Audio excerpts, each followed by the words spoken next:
Come along with me, Aisha, aka Lesh of Living Lesh, as I wander the world with my girls, my husband and son, and sometimes by myself. And this time, let's experience Porto, Portugal.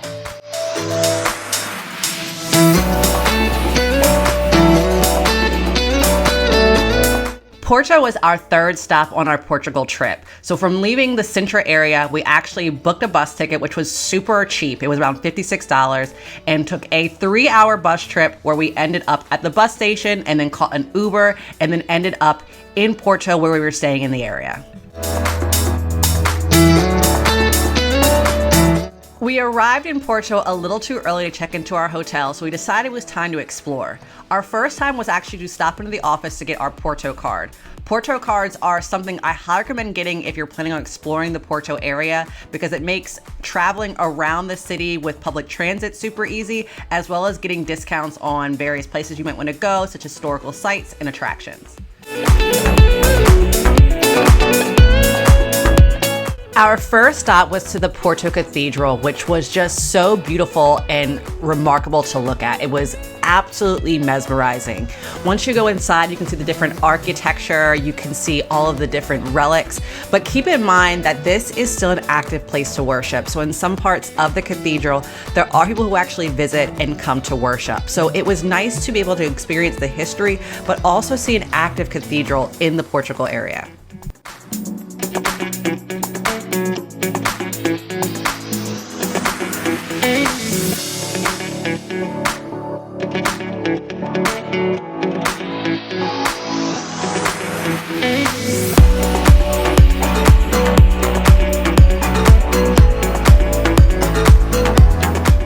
After taking some time to explore the cathedral, we started to get a little hungry, so it was next time to stop and find lunch. We headed back to the same street that our hotel is located on, the Rua da Flores, and ended up at a restaurant called Restaurante LSD, which was great for lunch, had a hearty meal, and it was also great to be able to sit around and listen to some of the live entertainment.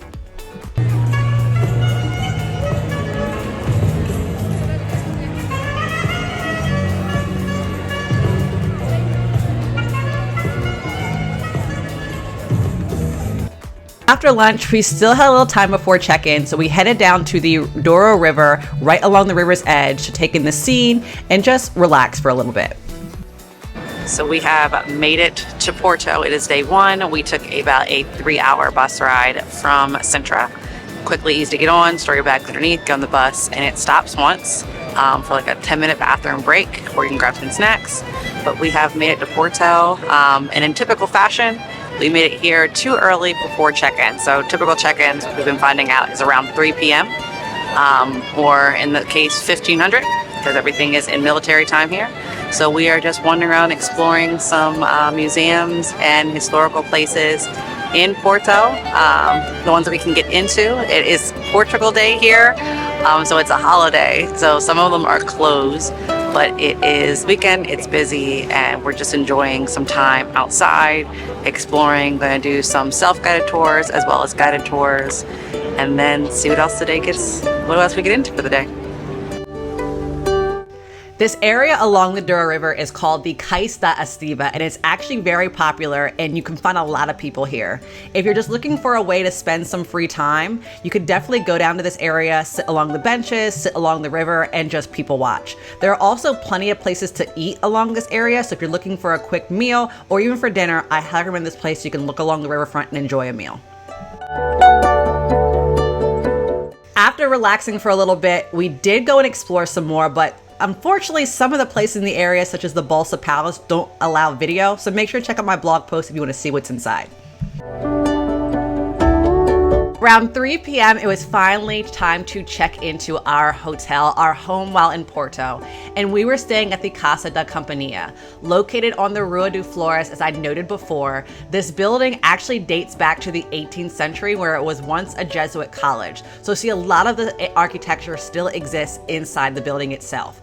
Along with the building and the beauty, even just as you walk in, you'll find a variety of different amenities. There's an indoor pool, an infinity pool right near the spa that is super relaxing, and depending on what time you come, to the hotel, you can find yourself going into an empty pool just to enjoy your time. There's also an outdoor infinity pool. We actually had a view of it right from our balcony, and it was a great place for all people to hang outside, enjoy the weather, and just be in a cool pool.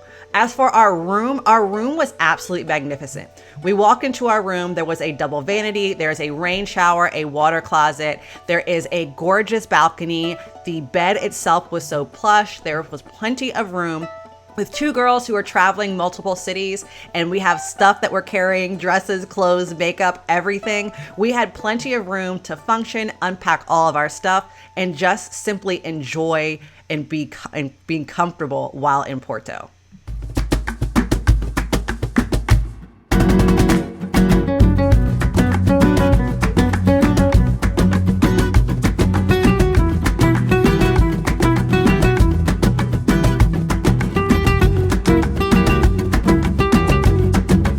After taking a moment to relax, it was back out to explore. And our first stop after getting refreshed was to the local Porto train station, also known as the São Bento station, which is a very popular station to visit. People go in because they love looking at the tile work and the art within it. Depending on time you can go, it can be very busy, but you can still take time to just look around. And of course, there's a train you can take.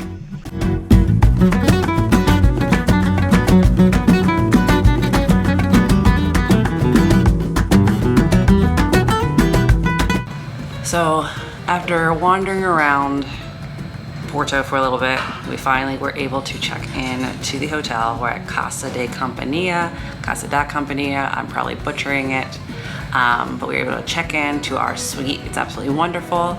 And then one of the things that they do, happens on Wednesdays and Saturdays, so we're luckily here on Saturday, is they do an opening of a opening of a bottle of port wine with fire. So we're going to experience that. There's some chocolates, so we're going to do that and then go wander around some more until dinner tonight, where we'll be having more wine, because you obviously can't come to Porto and not enjoy the wine, because port wine, in case you didn't know. And their wine, since we've been having it since in Portugal, has been amazing. So if you don't have the port wine while in Portugal, you're doing it completely wrong. So we're gonna have a little bit of fun at the hotel and then wander around Porto some more.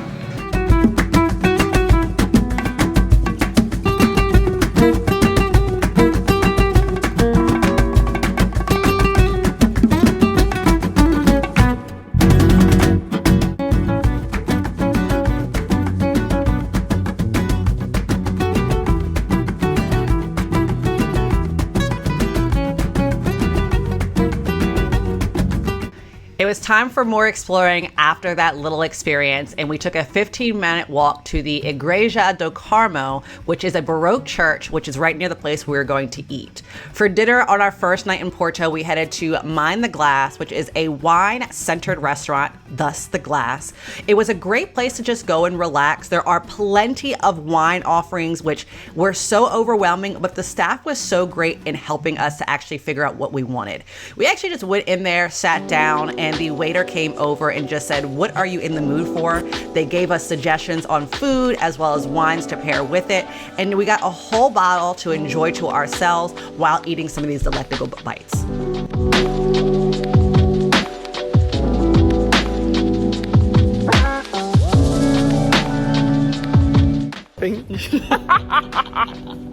That seagull was probably the same seagull that swiped that guy's aggressive tuna seagull, earlier. Aggressive seagull of Porto. Watch out for him. So if you ever come to Porto, there's a seagull that's just running around stealing food. Just keep your eye out. Just keep your head. He's got red on his beak. You see him. That's him. Keep your head on a swivel when you're eating food here. After this little attack by this seagull, it was time to end the night on our first night in Porto. For our next full day in Porto, we decided to get outside the city and actually elected to go on a Douro Valley wine tour. We access this tour through going through Get Your Guide, which then connects you with tickets through one of the local tours in the area. It was an early morning for us, starting at 8:10 a.m. to get on the bus to head into Douro Valley. It took us about an hour to 2 hours, an hour and a half to get to the area, and there are 3 stops along this tour. They can add multiple stops other than those 3 stops depending on the timing, how the tour goes, and plus because there's multiple tours running at the same time, it just depends on how things flow. Our first stop was to the Quinta da Vesada, which is a winery that has a lot of history. We were able to tour the grounds and were greeted right upon arriving with a glass of wine. They then took us through the history of the wines and then went to another area where we had another glass of wine because of course we're on a wine tour. It's wine on wine on wine. At this first stop, we also had lunch, which was absolutely amazing. It was at a nice little table where they also gave us one of the spirits that go into Porto wine just to taste directly. No, there's no there's nothing like that. Bottoms up. Really? Yes, no, we had to ask. Are you finding food? Yeah, we had to find a coffee. After lunch and leaving the first winery on the tour, we headed deeper into the Douro Valley. Just driving along the scenic routes of Douro Valley was well worth the ticket price, whether we went to 3 wineries or not. Our second stop was actually for a river cruise on the Douro River. We stopped, got on a boat, and took a relaxing about 1-hour cruise. There is no wine on the cruise, but it was very relaxing and it was good to see the sights.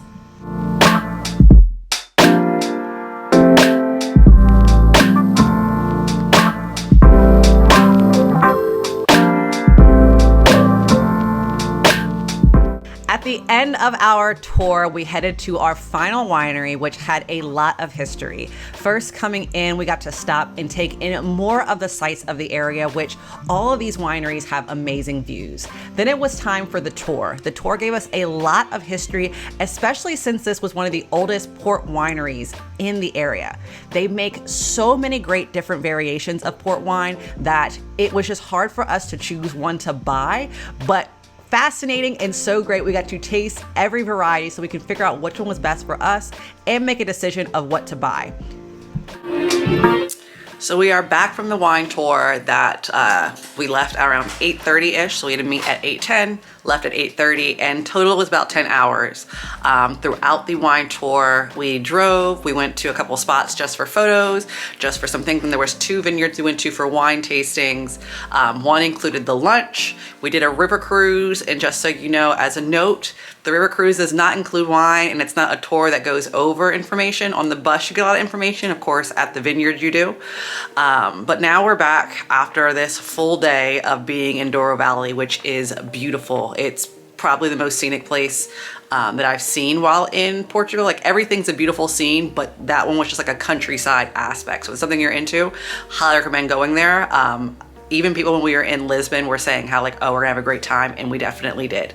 So now we're doing a quick change, and we're about to head out to try to make it to the famous bookstore. I think it's Livraria Lello, or I'm gonna eventually figure out how to pronounce it. We're gonna go there, gonna look around, take some photos. It is like one of those places where you look up Porto, you see that photo everywhere. So we had to get tickets, and little key that we've heard, we're gonna try to see if this works. Hopefully it does work. Based on what we saw yesterday.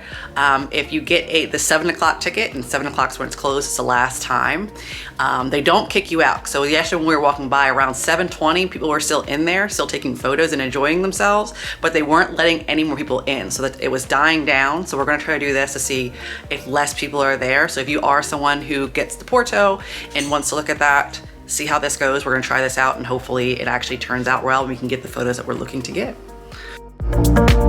We didn't have much luck with the crowds at the bookstore, but we still got some shots and then decided it was time for dinner. We headed to Restaurante RC, which is a restaurant known for their amazing Fado shows. If you're looking for a great experience while in Porto and you're really interested in listening to Fado, which are musical performances, head to this restaurant.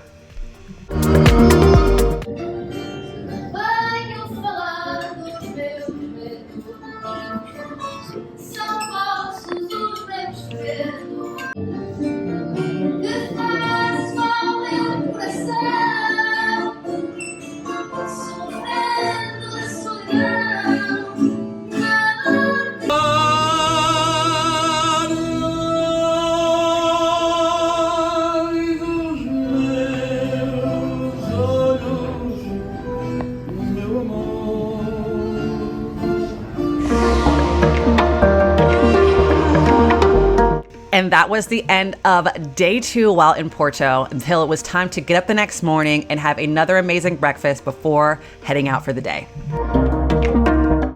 So it is our last day in Portugal, spending the last day in Porto, exploring around. So as a note, yesterday talked about going over to the bookstore.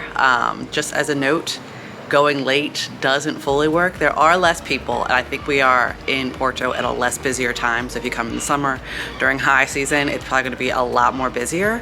But just as a note, the reason why you're probably seeing photos of people who are in there where it's completely empty is either A, they're photoshopping everybody out and doing a stellar job of it, or B, some of these creators also have connections with the tourism board, which I am connected with as a creator, but did not organize it at the time, where they've been able to go in before the store opens, or probably right after it closes where no one's in there.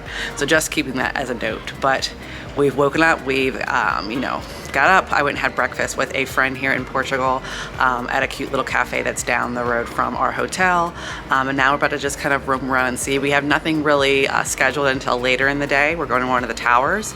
We're just going to maybe, get a little bit outside of the walking limits, do some shopping, and just kind of see where the day takes us, and then call it a night and get ready for our pickup and travel back to Lisbon to then travel back home. One place that you have to go to see an amazing view of Porto is to the monastery Serra do Pilar. There's an amazing viewpoint right there, and either to get there you can take a train or walk across the Ponte Luís, which is an iconic metal bridge, to get to this amazing, immaculate view.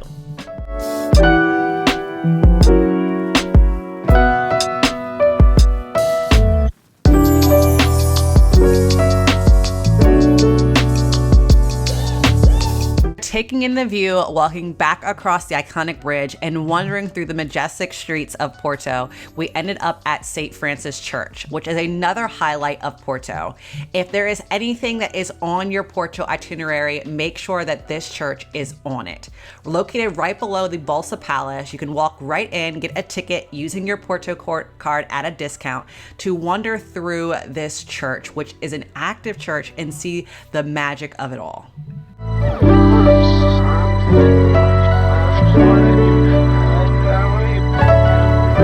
As a little note for why in Porto, make sure you have comfortable shoes. Like many of the cities in Portugal, it is meant to be walked. There are a lot of different options for transit, including trams, metro, ride shares, as well as electric scooters, but walking is the best way to do it.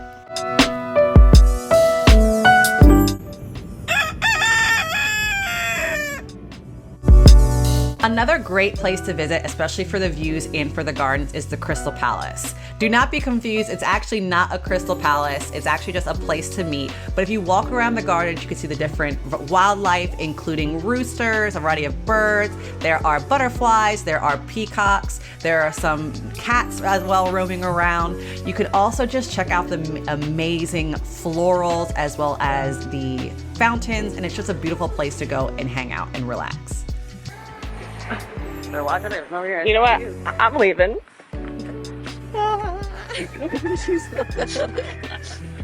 Run away! It's following us still. I wish I got that on camera. That thing really came for you. I was like, I didn't even do anything. I was literally just walking by. Tip for those who are really big on food when they travel, like me, is though it's great to plan ahead and have some suggestions, also just wandering through the streets and finding places to eat is great. When we were wandering through Porto, we found this amazing pizza place, which I will share more about in my travel guide. You can find the link in the description, but just wander through, find some great places, because you never know what you're gonna find. For our final big factor thing that I highly recommend you do when you're going to Porto is we went to the Clerigos Tower. This tower, standing tall in the heart of the city, it's a historic tower offering views that you cannot see anywhere else. It holds tales of the past as you venture through the different historical areas, just learning about the religion and history of the tower. And then of course, which is the biggest thing that you're probably going to want to do, you're going to ascend to the top to capture the panoramic beauty of Porto from the top of Clerigos Tower. Climbing the spiral staircase of the Clerigos Tower is a bit challenging, but it's fully worth it. Just make sure to have some water and a little bit of patience. We made it to the top of the tower. It was a climb. So prepare yourself. They give you a warning right at the top saying, oh, here's this water dispenser. Buy some water. We did it. It's a long climb, and when you think you're there, you're not there yet. Just because you see the light doesn't mean you're there. Also, kind of claustrophobic too. But the view's worth it, so still climb. From the top of the Clerigos Tower, you have a 360-degree panoramic view of Porto, and you actually can get information on how tall this tower stands in comparison to other tall towers.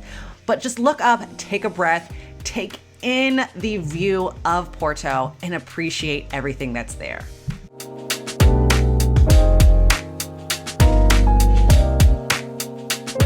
A tip for visiting the Clerigos Tower is to visit later in the evening. Not only will you be able to see a great sunset view at the top of the tower, but you'll also be able to go to the Spiritus Show, which usually has showings later in the evening. The Spiritus Show is this immersive light show right in the Clerigos Tower that you have to see for yourself, but here's a little glimpse so you can see what to expect.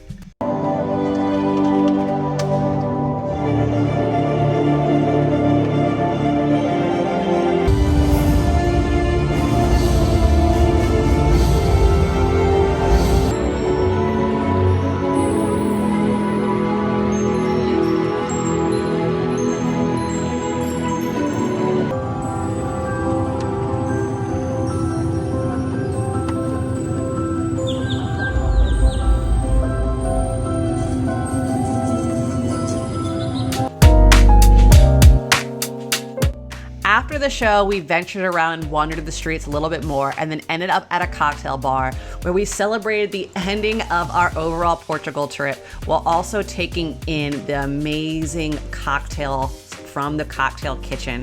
Curioso is a place we do recommend just stopping through if you're ready for a nightcap, whether it's your last night, your first night, or any nights in between.